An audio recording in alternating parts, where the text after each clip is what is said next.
नमस्कार, आप देख रहे हैं जनादेश न्यूज। मैं हूं आपके साथ रश्मि त्रिवेदी। तो खबरें शुरू करने से पहले एक नजर हेडलाइंस पर। हेडलाइन के प्रायोजक है सुशीला चैरिटेबल ट्रस्ट, जहां लोक हित और विकलांग लोगों की सहायता करना ही है कर्म, जिसका एक ही नारा जनहित में योगदान कराना।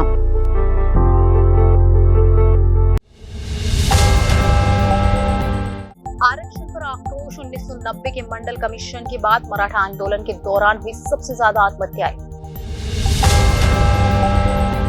बड़ा बदमाश आदमी है, अब की अच्छी कैसे लगने लगी जी। मांझी ने इस नेता को लेकर नीतीश से दागा सवाल। पेपर ट्रेलर देश की रक्षा के लिए, शान ठक्कर ने लगा दी जान की बाजी। दिवाली के मौके पर ओटीटी पर आ रही है फिल्म। योगी आदित्यनाथ के लिए कंगना ने रखी विशेष स्क्रीनिंग, बोली सीएम की आंखों में आ गए आंसू। केजरीवाल के बाद बाकी लोगों का नंबर, ईडी की नोटिस से भड़की आम आदमी पार्टी का बड़ा आरोप। अब खबरें विस्तार से। मराठा आरक्षण को लेकर हो रहे आंदोलन से पूरा राज्य जल रहा है। यहाँ आंदोलन अब पूरी तरह से उग्र हो चुका है। बताया जा रहा है कि इसमें अब तक 25 लोग आत्महत्या कर चुके हैं। महाराष्ट्र में मराठा आरक्षण को लेकर शुरू हुआ आंदोलन कई जिलों तक पहुंच चुका है। इस दौरान कई लोगों ने आरक्षण के समर्थन में जान दे दी है। ऐसा माना जा रहा है कि यह आंदोलन अभी और भड़केगा। इस बीच राज्य के मुख्यमंत्री शिंदे ने बिगड़ रहे हालात को देखते हुए बुधवार को सर्वदलीय बैठक बुलाई थी। इस दौरान उन्होंने कहा कि मराठा आरक्षण पर 2 तरह से काम जारी है।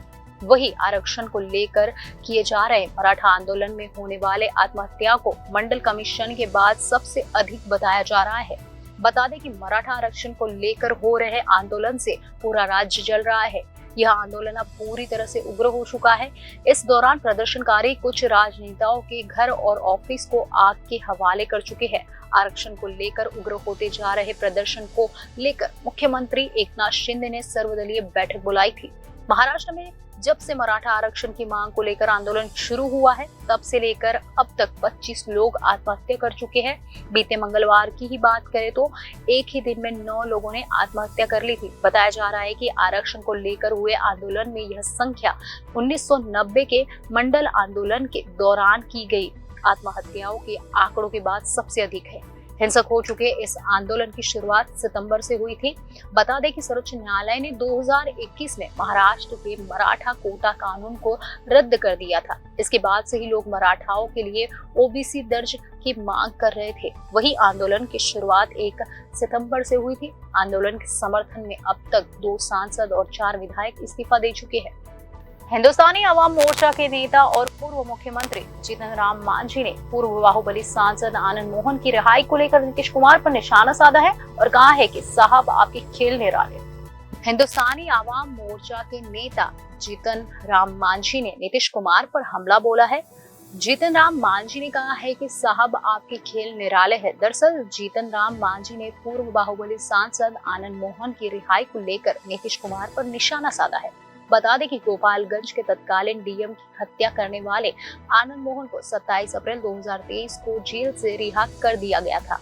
मुख्यमंत्री नीतीश कुमार ने आनंद मोहन की रिहाई के लिए जेल नियमों में बदलाव किया।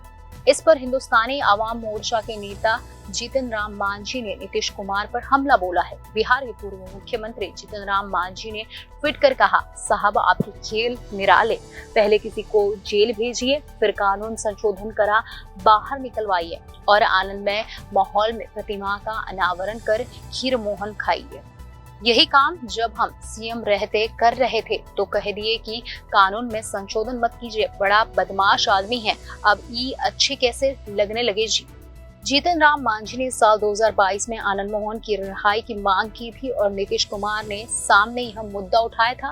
उन्होंने कहा था कि आनंद मोहन के साथ अन्याय हो रहा है और उन्हें रिहा किया जाना चाहिए। जीतन राम मांझी ने उस समय कहा था कि जेल में आनंद मोहन में सुधार हुआ है और उन्हें रिहा कर देना चाहिए। साल 2094 में गोपालगंज के डीएम जी कृष्णैया की हत्या हुई थी। इस हत्या में आनंद मोहन का नाम आया था। कोर्ट ने उन्हें पहले मौत की सजा सुनाई, लेकिन बाद में यह सजा आजीवन कारावास में बदल गई। आनंद मोहन को हाई कोर्ट और सुप्रीम कोर्ट से भी राहत नहीं मिली। 15 साल जेल में रहने के बाद नीतीश सरकार ने उन्हें रिहा करने का फैसला किया। इसके लिए जेल मैनुअल में बदलाव किया गया। आनंद मोहन की रिहाई पर राजनीति भी हुई। ईशान खट्टर ने धड़क फिल्म से बॉलीवुड में अपनी जगह बनाई थी। इसके बाद वो कई फिल्मों में नजर आए। अब उनकी नई मूवी पिंपा रिलीज होने वाली है। ये फिल्म आपको दिवाली के मौके पर घर बैठकर ही देख सकते हैं आप। जी हाँ, ये OTT पर ही स्ट्रीम होगी। शाहिद कपूर के सौतेले भाई ईशान खट्टर की मूवी पिंपा दिवाली के मौके पर OTT पर रिलीज होने जा रही है। मेकर्स ने इसके वर्ल्ड वाइड प्रीमियर का ऐलान कर दिया है और फैंस को ट्रेलर का भी खास तोहफा दिया है। इसमें मृणाल ठाकुर, प्रियांशु पेन्योली और सोनी राजदान भी अहम भूमिका निभाएंगे। आइए जानते हैं कि ये मूवी OTT पर कहाँ रिलीज होगी और इस फिल्म की कहानी क्या है। प्राइम वीडियो ने 1 नवंबर पिंपा का ट्रेलर रिलीज किया और प्रीमियम की डेट भी अनाउंस की।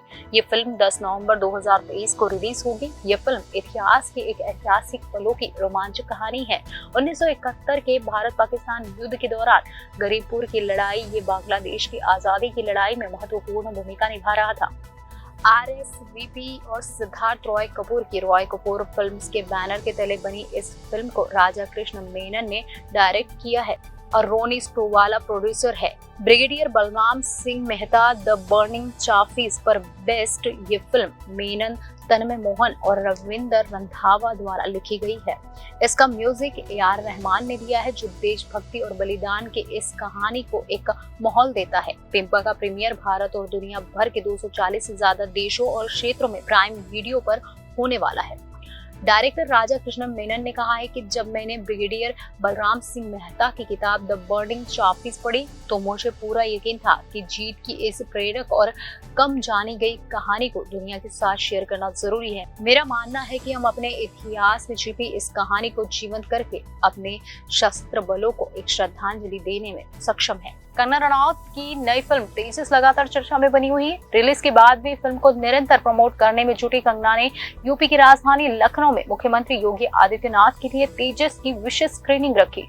शो के बाद कंगना ने बताया कि किस तरह से फिल्म देखकर मुख्यमंत्री भावुक हो गए। एक्ट्रेस कंगना रनौत ने यूपी के CM योगी आदित्यनाथ के लिए मंगलवार को लखनऊ में अपनी नई फिल्म तेजस की विशेष स्क्रीनिंग रखी। इस मौके पर उत्तराखंड के CM पुष्कर सिंह धामी वहां मौजूद थे। स्क्रीनिंग के बाद कंगना ने खुलासा किया कि फिल्म देखकर योगी आदित्यनाथ कितने भावुक हो गए थे कि उनकी आंखों में आंसू आ गए। इस स्क्रीनिंग में यूपी और उत्तराखंड के मुख्यमंत्रियों तथा मंत्रिमंडल के सदस्यों समेत अन्य प्रमुख गणमान्य व्यक्ति भी शामिल थे। कंगना ने कहा कि वे इस फिल्म से पीछे पड़े हैं। योगी जी ने आश्वासन दिया है कि वह हमें सपोर्ट करेंगे और राष्ट्रवादी लोगों को इस फिल्म को देखने के लिए प्रोत्साहित करेंगे। कंगना ने कहा कि तेजस बच्चों के लिए बनी फिल्म है। हम चाहते हैं कि यह फिल्म स्कूल में दिखाई जाए और लोग अपने परिवार के साथ इसे देखने जाए। कंगना ने योगी आदित्यनाथ की प्रतिक्रिया पर आगे कहा कि वह इस फिल्म को देखकर बहुत खुश हुए कि एक सैनिक की जिंदगी को किस तरह से सम्मान दिया गया है। कंगना के अनुसार शो में आए बाकी लोगों की प्रतिक्रिया भी बहुत सकारात्मक थी। यह विमेन एम्पावरमेंट की फिल्म नहीं बल्कि विमेन पावर की फिल्म है। महिलाओं की क्या शक्ति होती है, क्या साहस होता है। कंगना रनौत की तेजस बीते 27 अक्टूबर को सिनेमाघर में रिलीज हुई थी। एक्ट्रेस ने लखनऊ के लोक भवन सभागार में फिल्म की विशेष स्क्रीनिंग के दौरान भावुक होते हुए योगी आदित्यनाथ की तस्वीर भी अपने सोशल मीडिया अकाउंट पर शेयर की।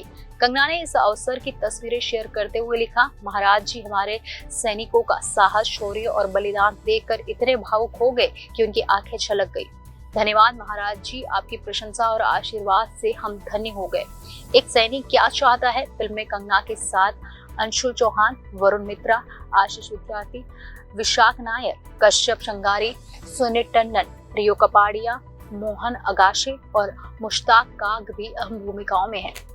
राघव चड्ढा ने कहा कि बीजेपी की एजेंसियां अरविंद केजरीवाल को अरेस्ट करने का प्लान बना सकती है। उन्होंने कहा कि देश भर में विपक्षी नेताओं को बीजेपी जेल में डालने की योजना बना रही है। उन्होंने MK स्टालिन से लेकर पिनराई विजयन तक का नाम गिनवाया है। दिल्ली शराब घोटाले को लेकर आरोप प्रत्यारोप का दौर जारी है। इस कड़ी में दिल्ली के CM केजरीवाल को भी ED द्वारा नोटिस दी गई है। इसको लेकर आप नेता राघव चड्ढा ने बीजेपी पे निशाना साधा है। उन्होंने कहा है कि CM अरविंद केजरीवाल के बाद बाकी लोगों का नंबर है। उन्होंने आरोप लगाया कि बीजेपी की रणनीति है कि विपक्षी नेताओं को जेल में डाल दो। दरअसल राघव चड्ढा ने प्रेस कॉन्फ्रेंस में कहा कि बीजेपी की एजेंसियां अरविंद केजरीवाल को अरेस्ट करने का प्लान बना रही है। दूसरा अरेस्ट झारखंड राज्य से हेमंत सोरेन साहब का करेंगे, फिर बिहार में जहां नीतीश कुमार के बीजेपी का दामन छोड़ने के बाद नीतीश की गिरफ्तारी की योजना बनी, फिर तेजस्वी यादव को गिरफ्तार करेंगे, फिर पश्चिम बंगाल जहां ममता बनर्जी को हराना मुश्किल है, इसलिए इन्हें और अभिषेक बनर्जी को जेल में डालें। उन्होंने कहा कि देश भर में विपक्षी नेताओं को बीजेपी जेल में डालने की योजना बना रही है। उन्होंने एमके स्टालिन से लेकर पिनराई विजयन तक का नाम गिनाया है। इसके अलावा राघव चड्ढा ने आरोप लगाया कि 2014 से 2022 के बीच नेताओं पर दर्ज किए गए मुकदमों में से 95% बीजेपी के राजनीतिक विरोधियों के खिलाफ थे। उन्होंने कहा कि इस दौरान 125 बड़े नेताओं पर मुकदमे हुए, जिनमें से 118 बीजेपी के विरोधी थे। राघव चड्ढा ने यह भी कहा कि इंडिया गठबंधन के गठन से बीजेपी को डर लग रहा है, क्योंकि गठबंधन के एक उम्मीदवार के सामने बीजेपी एकल उम्मीदवार के रूप में कमजोर पड़ जाएगी। फिलहाल दिल्ली के मुख्यमंत्री अरविंद केजरीवाल को गुरुवार को शराब नीति मामले में पूछताछ के लिए ईडी ने तलब किया है। इस पूछताछ से पहले आम आदमी पार्टी केंद्र सरकार पर हमलावर है। हालांकि विपक्ष अरविंद केजरीवाल की पूछताछ को केंद्र सरकार की एक राजनीतिक चाल के रूप में देखता है। आम आदमी पार्टी का मानना है कि यह पूछताछ पार्टी को बदनाम करने और केजरीवाल को गिरफ्तार करने के लिए की जा रही है। बता दें कि मंगलवार को सुप्रीम कोर्ट ने दिल्ली आबकारी नीति घोटाले मामले में आप नेता मनीष सिसोदिया की जमानत याचिका खारिज कर दी थी। इसके बाद पार्टी को बड़ा झटका लगा था। इसके कुछ घंटों बाद ही ईडी ने अरविंद केजरीवाल को ईडी ऑफिस में उपस्थित होने के लिए कहा। उन्हें 2 नवंबर को दिल्ली ऑफिस में बुलाया है। खबरों में आज बस इतना ही। आने वाली सभी खबरों को जानने के लिए अब जुड़े रहिए जनादेश न्यूज़ के साथ।